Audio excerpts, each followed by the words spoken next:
A correspondência entre Stefan Zweig e Romain Rolland é um tesouro literário e histórico que reflete a complexa interação entre dois gigantes do pensamento humanista europeu no conturbado período entre as duas guerras mundiais.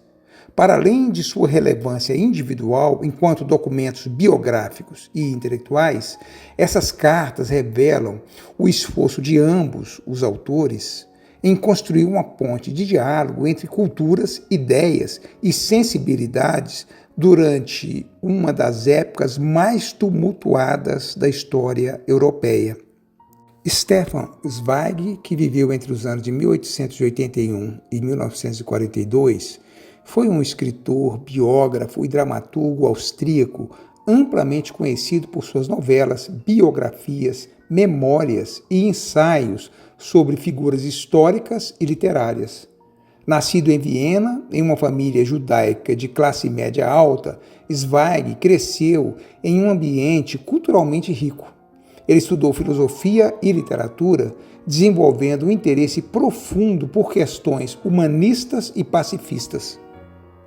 Durante a Primeira Guerra Mundial, apesar de ter manifestado um entusiasmo inicial, tornou-se um firme opositor do conflito, engajando-se na promoção da paz. Zweig alcançou grande popularidade nas décadas de 1920 e 1930, com suas obras ficcionais como Amok, de 1922, Carta de uma Desconhecida, de 1922, A Confusão dos Sentimentos, de 1927. Sua produção literária se caracteriza por análises psicológicas refinadas e uma visão humanista sobre os dilemas da alma humana. Com a ascensão do nazismo, Zweig, que era judeu, viu-se forçado a deixar a Áustria. Passou por vários países, como Inglaterra e Estados Unidos, antes de se estabelecer no Brasil, onde se radicou na cidade de Petrópolis. Em 1942, desiludido com o rumo que a Europa tomava sob o fascismo e o totalitarismo, cometeu suicídio em companhia de sua esposa Lotte. Sua obra e trajetória de vida são vistas como um símbolo do cosmopolitismo europeu que foi destruído pelas duas guerras mundiais.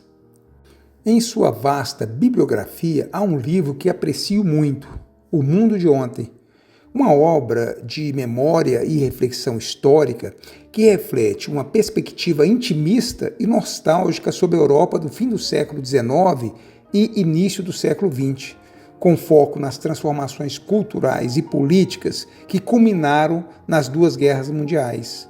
Zweig descreve com carinho e saudosismo o que ele denomina a Era da Segurança, período que antecedeu a Primeira Guerra Mundial, quando prevalecia uma sensação de estabilidade e otimismo, especialmente entre as classes médias e altas. No entanto, o livro também é marcado por uma profunda melancolia, à medida que Zweig testemunha a destruição desse mundo idealizado. A ascensão do nazismo e o colapso da cultura europeia, para ele, representavam a desintegração dos valores humanistas que tanto prezava. A obra revela a desilusão de um intelectual que, como muitos de sua época, viu a Europa, tida por eles como berço de grande parte da civilização ocidental, tornar-se palco de destruição e barbárie. Zweig é hábil em descrever o contraste entre as promessas de progresso e a brutalidade da realidade, especialmente com relação ao Holocausto e à perseguição aos judeus. Ele se posicionou como um observador tanto envolvido quanto impotente diante desses eventos, e sua escrita reflete uma sensibilidade única, com um estilo lírico que faz do livro mais do que um relato histórico, mas também uma meditação sobre a perda e a memória. Por fim, O Mundo de Ontem é um testemunho pungente de um mundo que desapareceu e de um autor que, exilado e sem pátria, refletiu sobre o fim de uma era com uma clareza e emoção que transcendem o tempo. Sua análise sobre o colapso da civilização europeia oferece uma reflexão atemporal sobre as fragilidades da humanidade frente às forças destrutivas da intolerância e da guerra. Stefan Zweig concluiu O Mundo de Ontem em 1941, mas o livro foi publicado póstumamente em 1942, após seu suicídio, que ocorreu em fevereiro de 1942 em Petrópolis.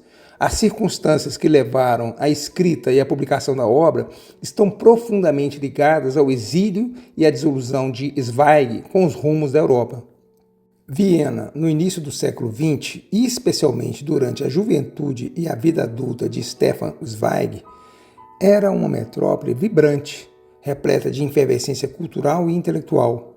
A cidade era a capital do vasto Império Austro-Húngaro, que abrangia uma grande diversidade de culturas, línguas e etnias, tornando Viena um centro cosmopolita de intercâmbio de ideias.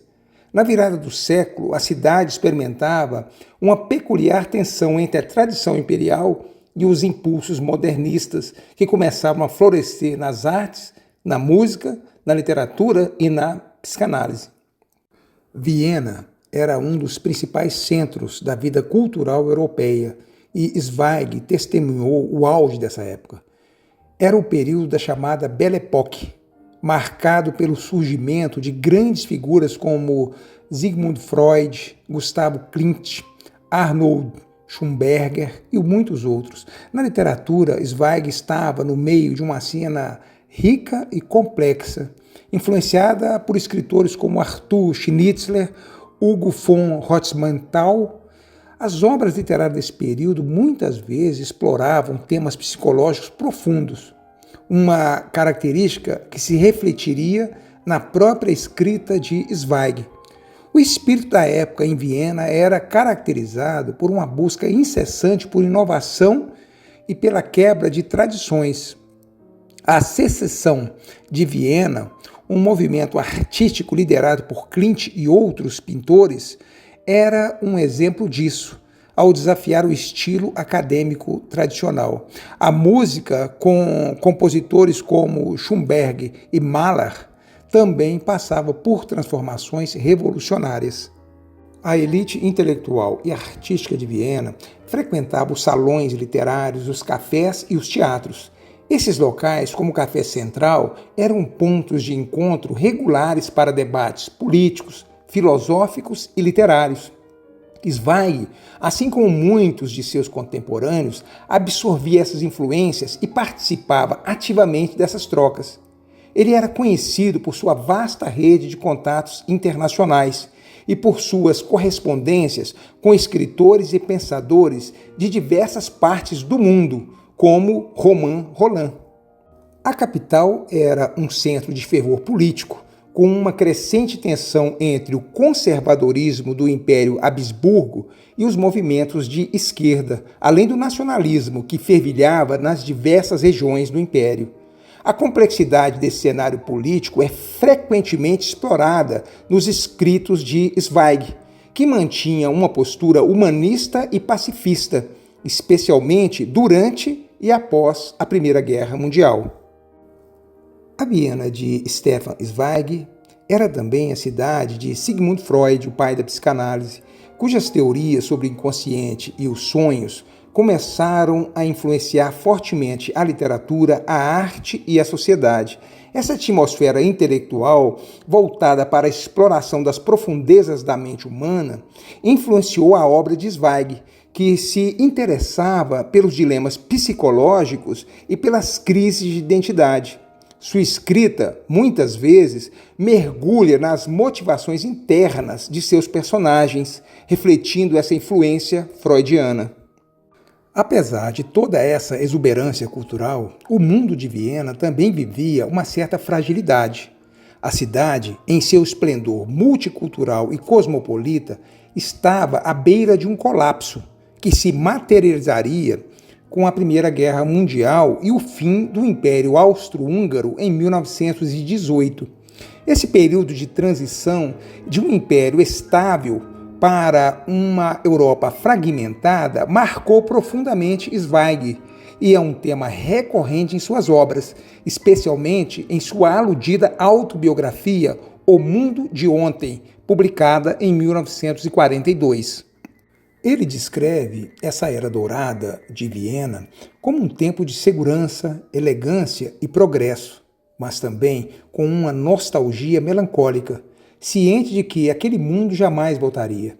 A sensação de um mundo perdido permeia suas memórias e marca o tom de suas obras, nas quais o otimismo inicial cede lugar, paulatinamente, a uma tristeza pela destruição daquele modo de vida. A Viena de Stefan Zweig era, portanto, um espaço de riqueza cultural, intelectual e artística, mas também um lugar de tensões subjacentes que pronunciavam o colapso iminente de uma ordem secular. Foi nesse ambiente que Zweig floresceu como escritor, sendo profundamente moldado por suas contradições e esplendores. Romain Rolland viveu entre os anos de 1866 até 1944. Foi um escritor, biógrafo e pacifista francês, conhecido por sua intensa busca por justiça social e a paz mundial. Nascido em Clemency, na França, ele se formou em História na Escola Normal Superior de Paris e passou a lecionar na Sorbonne, além de trabalhar como biógrafo e crítico de arte. Rolland ganhou grande notoriedade com sua obra monumental Jean Christophe, escrito entre os anos de 1904 e 1912. É uma das grandes realizações literárias da primeira metade do século XX. Um vasto romance de formação que segue a trajetória do músico alemão Jean Christoph Kraft. Rolland estrutura a obra em 10 volumes, o que a torna uma epopeia moderna, influenciada pelo romantismo e pela tradição humanista. A história é profundamente marcada por tensões culturais e políticas entre a França e a Alemanha e reflete o ideal de fraternidade que permeia o pensamento de Rolland. Jean Christophe é um personagem complexo, moldado pela genialidade artística, mas também pelas dificuldades que encontra em sua vida pessoal e pelas lutas sociais de sua época. Ele representa a busca pela autenticidade artística e o questionamento das convenções, ecoando temas centrais da modernidade. O protagonista é, ao mesmo tempo, um símbolo da resistência individual e da redenção pelo sofrimento, conceitos caros ao autor. Rolland articula seu romance como um diálogo contínuo entre arte, vida e história. A música desempenha um papel essencial, não apenas como forma de expressão para Christophe, mas como uma metáfora para a própria existência. O livro é fortemente influenciado pela tradição de Beethoven, que foi biografado pelo escritor, tanto em sua musicalidade quanto em seu espírito de revolta.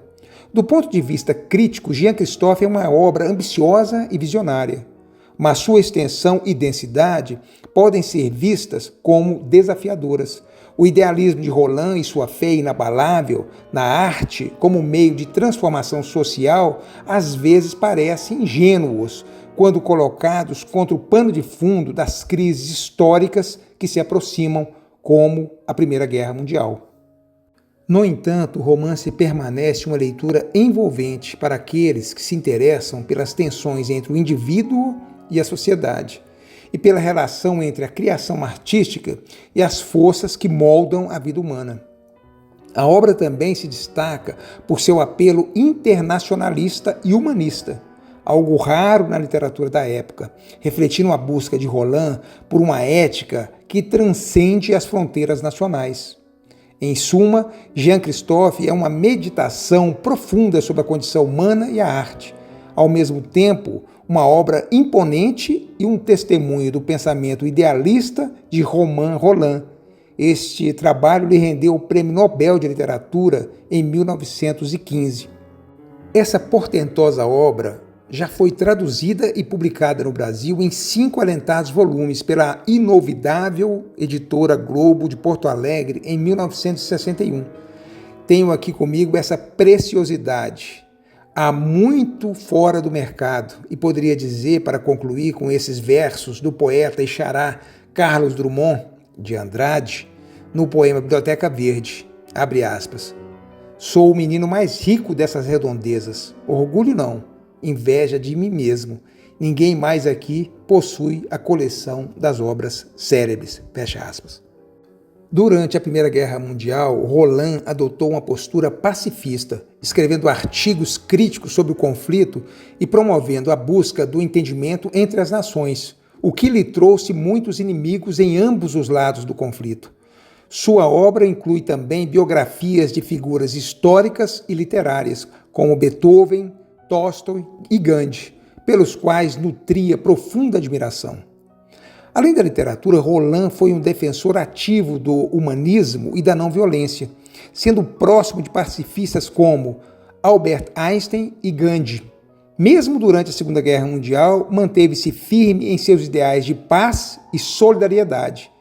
Romain Rolland faleceu em 1944, deixando um legado literário e intelectual marcado pela defesa da paz e da fraternidade internacional. Afora sua obra literária mais afamada, podemos mencionar algumas outras contribuições importantes de Roland na seara da literatura, teatro, ensaios e biografias. Em 1919, publicou Colas Brognon, escrito durante a Primeira Guerra Mundial, é um romance otimista que exalta a vida simples e as alegrias cotidianas. O protagonista, um homem do campo francês, personifica a resiliência e o espírito alegre, mesmo diante das adversidades.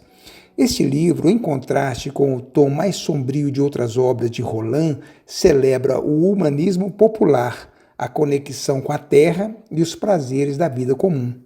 Claire Rimbaud, publicado em 1920, é um romance que retrata a crise moral e emocional de um intelectual durante a Primeira Guerra Mundial. O protagonista, Claire Rimbaud, é um pacifista que luta contra a onda de patriotismo e belicismo que varre a França durante o conflito. A obra reflete as próprias convicções pacifistas de Roland e sua crítica ao nacionalismo exacerbado que alimentava o conflito. Claire Rimbaud pode ser visto como um manifesto literário contra a guerra e um apelo à razão e ao humanismo. Roland também teve uma produção significativa no teatro, embora menos conhecida do que suas obras em prosa. Ele defendia um teatro que fosse acessível ao público em geral e que pudesse servir como um meio de transformação social e cultural. Esse projeto teatral incluía peças históricas que visavam despertar o público para questões sociais e políticas. Entre suas peças mais notáveis estão o 14 de julho, de 1902, que retrata a tomada da Bastilha, e O Jogo do Amor e da Morte, de 1923, uma peça de teatro que explora temas como a liberdade individual, o destino e a luta entre o amor e a morte. A peça é centrada na figura de Catarina, uma jovem condessa que se vê dividida entre duas forças antagônicas, a personificação da morte e o personagem Amor. A morte, representada por um cavaleiro, tenta seduzir Catarina para o seu domínio, enquanto o amor, na forja de um trovador, tenta salvar sua alma e conduzi-la à plena vida. Para Roland, o teatro era um instrumento de conscientização política e um meio de se aproximar das massas através da arte. Ele também escreveu sobre a necessidade de um teatro popular que pudesse ser um veículo de transformação social. Para Roland, o teatro deveria transcender o entretenimento e promover uma reflexão crítica sobre a sociedade. Além de sua obra literária, Roland escreveu uma série de biografias e ensaios que revelam seu profundo interesse pela música, pela espiritualidade e pelos grandes personagens da história. A Vida de Beethoven, de 1903, foi uma das grandes obras de Roland e reflete sua admiração pelos gênios criativos que usaram sua arte para transcender as adversidades. Beethoven, para Roland, era um símbolo da luta do artista contra o sofrimento e as limitações impostas pela vida. A obra também reflete o interesse de Roland pela música, que desempenhou um papel central em sua vida e obra. Logo em seguida, em 1907, ele escreve A Vida de Michelangelo. Essa obra dá sequência ao interesse de Roland pelos grandes artistas da história. Ele admira figuras que, através da arte, buscaram a verdade, a liberdade e o aperfeiçoamento do espírito humano. Michelangelo, como Beethoven, é retratado como um criador que lutava contra suas próprias limitações e contra as expectativas da sociedade de seu tempo. Em 1924, ele publicou Mahatma Gandhi. Romain Rolland foi um dos primeiros intelectuais ocidentais a reconhecer e valorizar o impacto de Mahatma Gandhi em seu movimento de resistência não violenta. Sua biografia sobre Gandhi foi uma obra importante que ajudou a divulgar as ideias de Gandhi na Europa e fortalecer a conexão de Rolland com o pacifismo e os movimentos sociais globais. Rolland viu em Gandhi uma forte resistência moral contra a opressão. Um exemplo, algo que refletia suas próprias convicções. Romain Rolland foi, como aludido anteriormente, um pacifista convicto e um dos poucos intelectuais europeus que se opôs à Primeira Guerra Mundial desde o início. Em 1914, publicou o ensaio Acima da Contenda, no qual criticava duramente o nacionalismo e o belicismo que haviam levado a Europa à guerra. O ensaio causou grande polêmica, mas estabeleceu Rolland como uma voz corajosa em defesa da paz e do entendimento internacional. A Paris de Romain Rolland, no início do século XX, era um cenário de intensa efervescência intelectual, artística e política. Rolland, que viveu em Paris durante esse período, estava imerso em um ambiente que mesclava tradições culturais estabelecidas com novas correntes de pensamento e criatividade, refletindo as transformações sociais e políticas da época. No início do século XX, Paris era amplamente reconhecida como a capital cultural da Europa, atraindo artistas, escritores e intelectuais de todo o mundo. A cidade era o lar de movimentos artísticos como o impressionismo, o simbolismo e, posteriormente, o cubismo e o surrealismo, além de abrigar grandes pensadores em várias áreas do conhecimento. A vida parisiense girava em torno de cafés literários, como o Café des Fleurs e o Le Deux Magots, onde escritores, artistas e filósofos se reuniam para discutir ideias e debater questões da época. Nesse ambiente parisiense, ele encontrava inspiração e interlocução para suas reflexões sobre a arte e a espiritualidade. Politicamente, a Paris do início do século XX estava marcada por uma intensa polarização entre ideologias contrapostas. O caso Dreyfus, no final do século XIX, havia deixado marcas profundas na sociedade francesa, e as questões de justiça social, direitos humanos e o papel do exército na política continuavam a gerar debates acalorados. Rolland, um pacifista convicto, posicionou-se contra o militarismo e o nacionalismo exacerbado que dominavam o cenário europeu.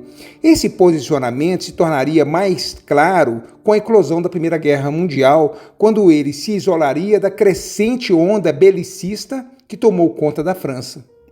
Romain Rolland estava no centro da vida intelectual parisiense. Ele mantinha correspondências e amizades com importantes figuras da época, como Jean Jaurès, Albert Schweitzer e, especialmente, Stefan Zweig, com quem teve uma profunda amizade.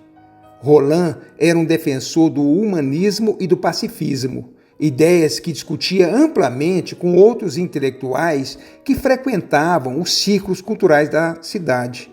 A mencionada obra Acima da Contenda, de 1914, publicada no início da Primeira Guerra Mundial, reflete seu esforço em se manter acima das divisões políticas e bélicas que fragmentavam a Europa de então. Rolland vivia em uma Paris dominada por uma intensa atividade artística. Figuras como Pablo Picasso, Henri Matisse e Marcel Proust estavam redefinindo os parâmetros da arte e da literatura. Ao mesmo tempo, o teatro, que era uma paixão pessoal de Roland, estava passando por uma transformação com o advento de movimentos como o simbolismo e as novas propostas dramáticas de autores como Paul Claudel e Alfred Jarry. Assim, a Paris de Romain Rolland, no início do século XX, era uma cidade em vibrante transição, onde ideias revolucionárias e novas formas de arte estavam constantemente surgindo. Nesse ambiente, Rolland se destacou como um intelectual engajado, comprometido com o humanismo, o pacifismo e a crença no poder transformador da arte.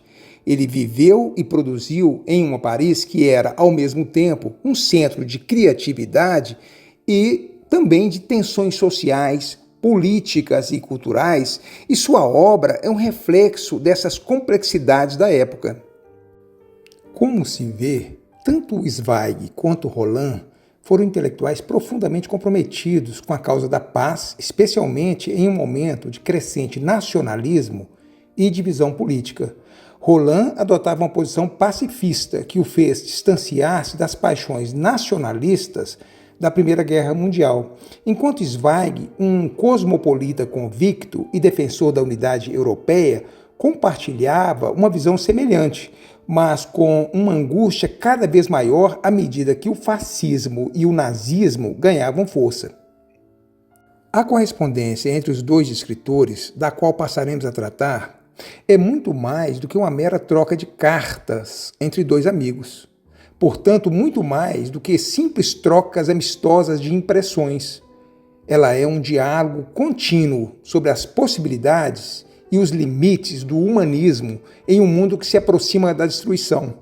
Zweig, com seu olhar sensível para as tragédias humanas, e Rolland, com seu espírito combativo em prol da paz, buscam reafirmar a importância da razão e do entendimento mútuo.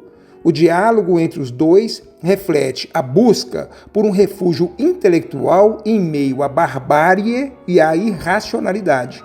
O respeito recíproco entre eles é evidente em suas cartas, mas suas diferenças de abordagem também aparecem com clareza.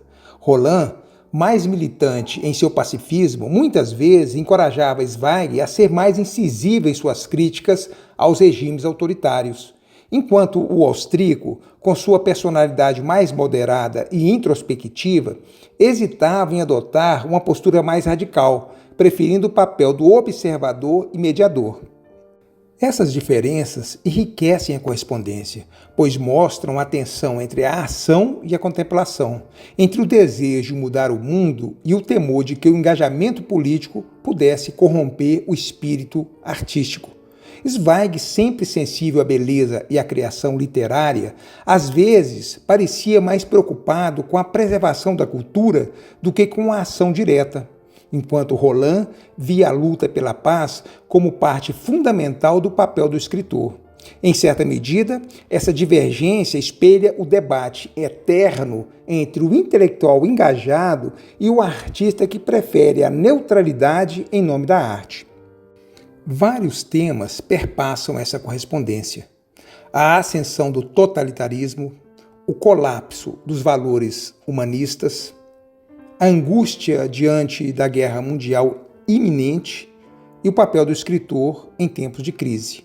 Zweig, um judeu austríaco que enfrentou o exílio, compartilhava suas preocupações sobre o antissemitismo e a perda de sua pátria, enquanto Rolland, já envolvido em um ativismo internacionalista, oferecia-lhe conselhos e palavras de solidariedade. Em suas cartas podemos ver o impacto profundo que os eventos políticos e sociais tiveram sobre as mentes criativas e os esforços de ambos para manter sua integridade artística diante do caos. Há também um componente pessoal nessa troca. Ambos se consideravam almas gêmeas intelectuais, apesar das diferenças de nacionalidade e temperamento. Suas cartas expressam uma profunda admiração mútua e uma verdadeira amizade que transcendeu as barreiras impostas pela guerra e pelo exílio. Eles compartilhavam seus anseios, medos e reflexões sobre a condição humana, reafirmando o poder da amizade e do diálogo em tempos sombrios. Literariamente, a correspondência é um testemunho de dois estilos contrastantes.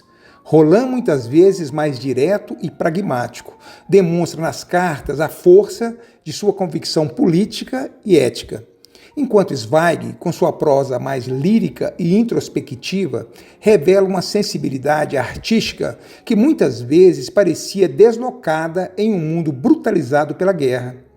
Essa tensão entre o intelectualismo engajado de Roland e o cosmopolitismo estético de Zweig enriqueceu o entendimento sobre o papel da literatura e da arte em tempos de crise.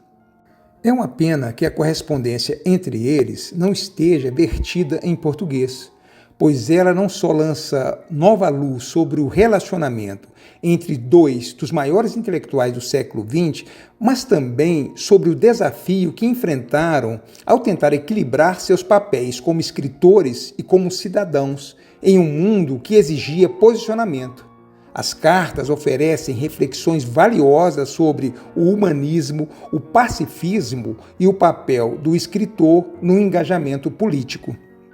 A correspondência completa entre Stefan Zweig e Romain Rolland, mantida por mais de 3 décadas, é, em última análise, uma reflexão sobre o poder e os limites da palavra escrita em tempos de catástrofe.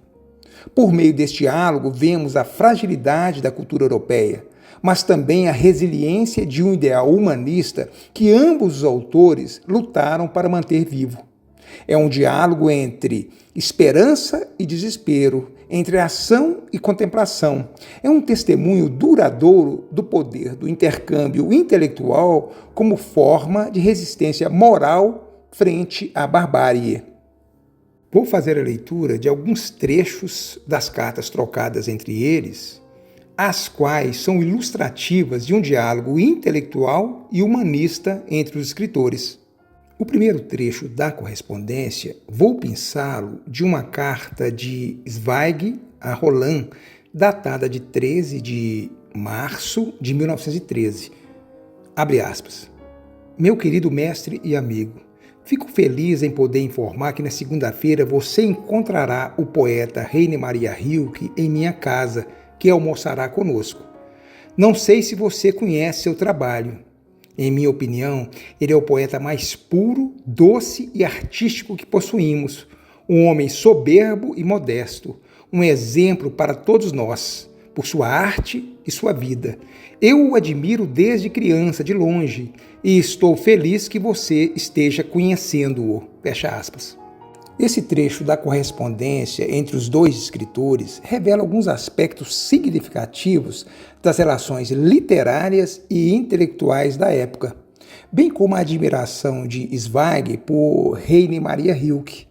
O tom de veneração utilizado por Zweig ao descrever Rilke como o poeta mais puro, doce e artístico sugere um reconhecimento de sua obra como exemplar de uma alta expressão estética, transcendendo a mera técnica para alcançar uma pureza artística e espiritual. Zweig, um entusiasta da cultura europeia e um elo de ligação entre grandes intelectuais, desempenhava, sim, um papel importante na formação de pontes entre escritores e pensadores de sua época. Sua casa, local onde os encontros aconteciam, torna-se símbolo de sua função mediadora no mundo literário ao colocar figuras como Roland e Rilke em contato. Além disso, o uso da expressão meu querido mestre e amigo indica o respeito profundo de Zweig por Roland, reconhecendo-o como um guia intelectual. Ao expressar seu entusiasmo com a ideia de que Roland conheceria Rilke, Zweig articula um momento que representa a confluência de grandes mentes, unidas não apenas pela arte, mas por uma visão compartilhada da sensibilidade humana.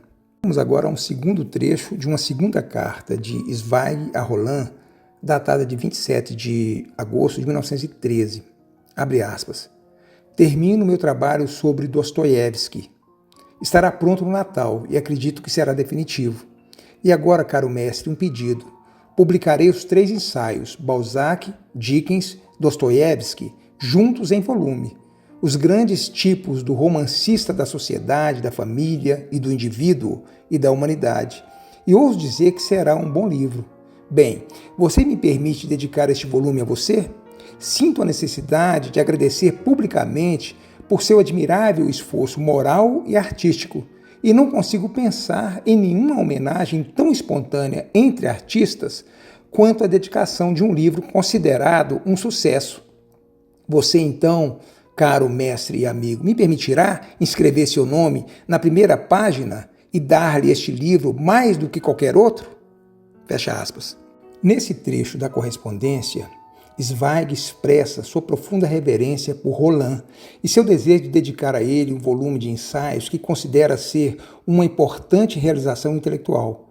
A carta reflete a gratidão de Zweig não apenas pela amizade de Roland, mas também por sua influência moral e artística.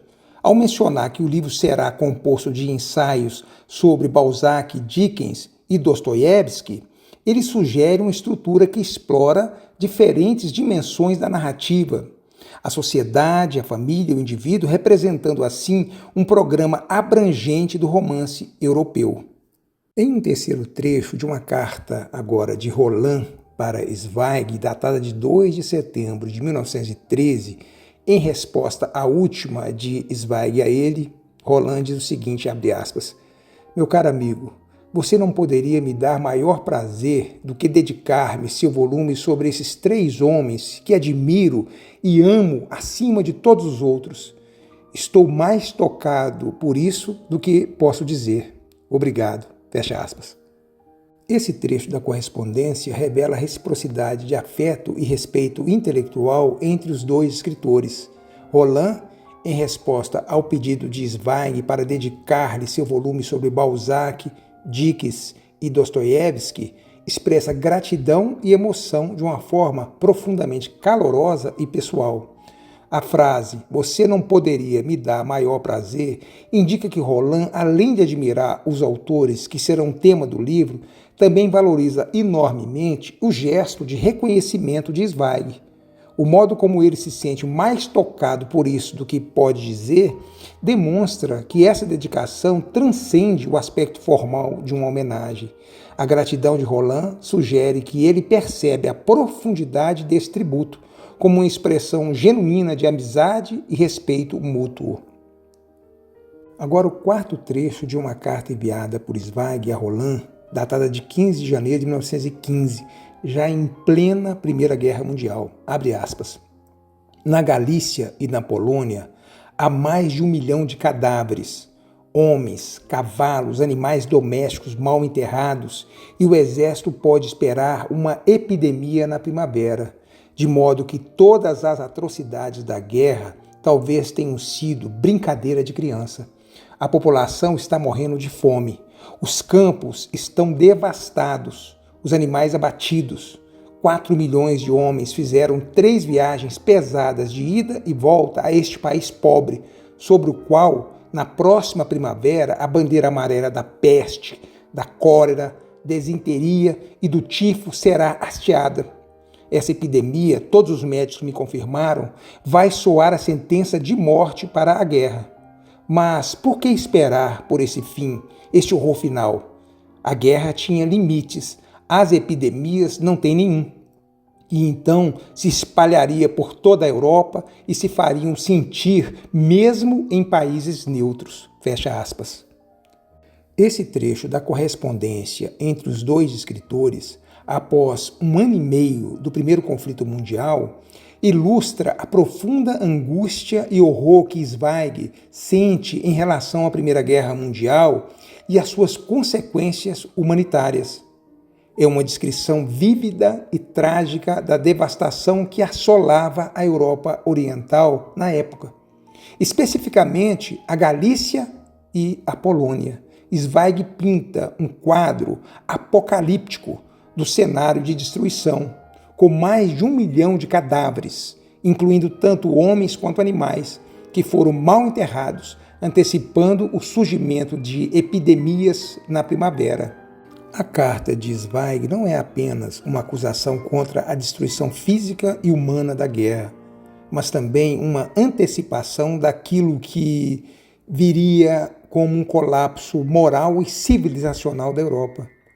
Ele ecoa os sentimentos de muitos intelectuais pacifistas da época, como o próprio Roland, que também se posicionava firmemente contra a guerra. A correspondência entre ambos revela a angústia e a impotência diante de um conflito que parecia fora de controle e que atingia dimensões catastróficas em todos os aspectos. O quinto trecho que trago é mais uma carta de Stefan Zweig dirigida a Romain Rolland, datada de 22 de fevereiro de 1915. Abre aspas. Há uma loucura no ar, como um veneno que todos respiram, que cega o espírito e endurece o coração. Se ao menos a arte pudesse nos salvar, mas até ela está sendo arrastada por essa corrente insana. Fecha aspas. Esse trecho revela a angústia de Zweig diante da irracionalidade e destrutividade do conflito. Ele expressa uma frustração comum entre artistas e intelectuais da época, a impotência da arte em meio à barbárie. Zweig, um pacifista convicto, via a guerra como uma traição aos valores da cultura e da civilização. A ideia de envenenamento simboliza a contaminação moral que ele percebe ao seu redor. O apelo à arte como possível salvação revela sua crença no poder transformador da cultura, ainda que ele reconheça que mesmo ela estava sendo usada como ferramenta de propaganda nacionalista. Sexto trecho. Carta de Roland a Zweig, datada de 19 de março de 1917, abre aspas. Devemos ser como aqueles que, nas noites mais escuras, acendem pequenas luzes para iluminar o caminho dos que virão. A guerra pode destruir o corpo, mas nunca poderá apagar o espírito que resiste em nome da verdade e da justiça. Fecha aspas. Roland, nesse trecho, enfatiza a necessidade de resistência espiritual em tempos de guerra. Enquanto Zweig expressava um certo desespero, Roland adotava uma postura mais resiliente e otimista. Ele via o papel dos intelectuais e artistas como o de acender pequenas luzes, sugerindo que, mesmo em tempos de escuridão, atos de resistência cultural e moral poderiam manter viva a esperança de uma futura reconciliação. Esse trecho é uma síntese da filosofia de Roland, que via a verdade e a justiça como ideais supremos, invioláveis, mesmo em face da destruição física. Ele acreditava que a integridade espiritual poderia transcender a violência da guerra. Vamos agora ao sétimo e último trecho que selecionei da correspondência entre Romain Rolland e Stefan Zweig. Em carta datada de 1º de janeiro de 1918, Rolland assim se dirige a Zweig, abre aspas. Estou um pouco zangado com você. Digo isso com uma risada, pela maneira desanimada com que fala dos velhos. Mas não é a primeira vez. E você não me alertou uma vez sobre os perigos da debilidade senil? Nós a chamamos em francês amolecer. Eu protesto, em nome dos velhos, dos quais não estarei muito tempo em ser. Somente aqueles que foram jovens de pouca dignidade são idosos indignos. A velhice é o fruto. Vale o que a flor valia, e o que vale a árvore. Sinto-me mais forte em minha alma enquanto meu corpo declina. Você não precisa ser um Tolstói para a velhice para purificá-lo. Vi essa luz calma da transfiguração repousar sobre os rostos mais queridos, o da minha melhor amiga, Malvida von Meisenbuch. Não é verdade que só a juventude pode salvar o mundo.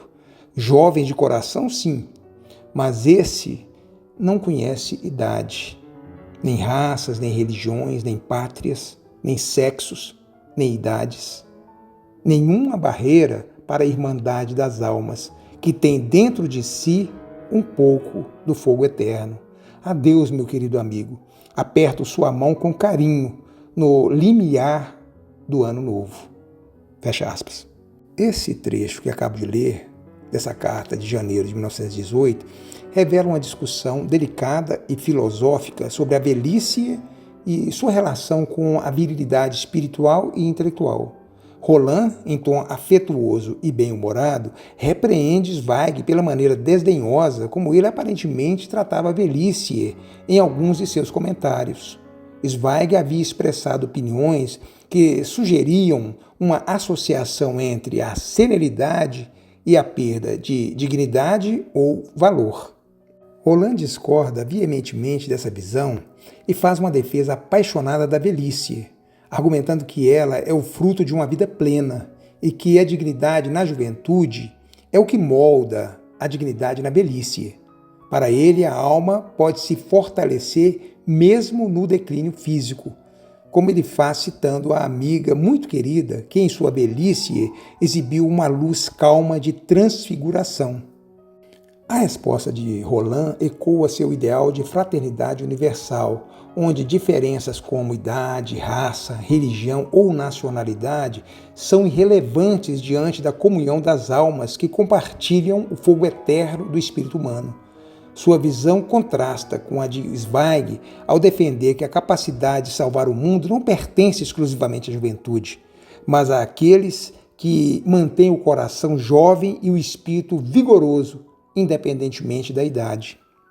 Essa troca ilustra não apenas a amizade calorosa e intelectual entre os dois escritores, mas também o contraste nesse ponto entre a abordagem mais idealista de Roland e o tom mais desalentado de Zweig, que, como muitos intelectuais da época, estava profundamente marcado pela devastação da Primeira Guerra Mundial.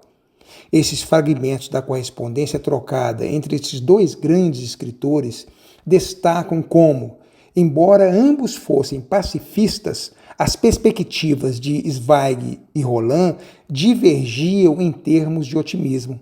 Zweig parecia mais desiludido com o impacto imediato da guerra, o que no limite o conduz ao suicídio na Segunda Guerra Mundial, enquanto Roland mantinha uma visão mais esperançosa sobre o futuro.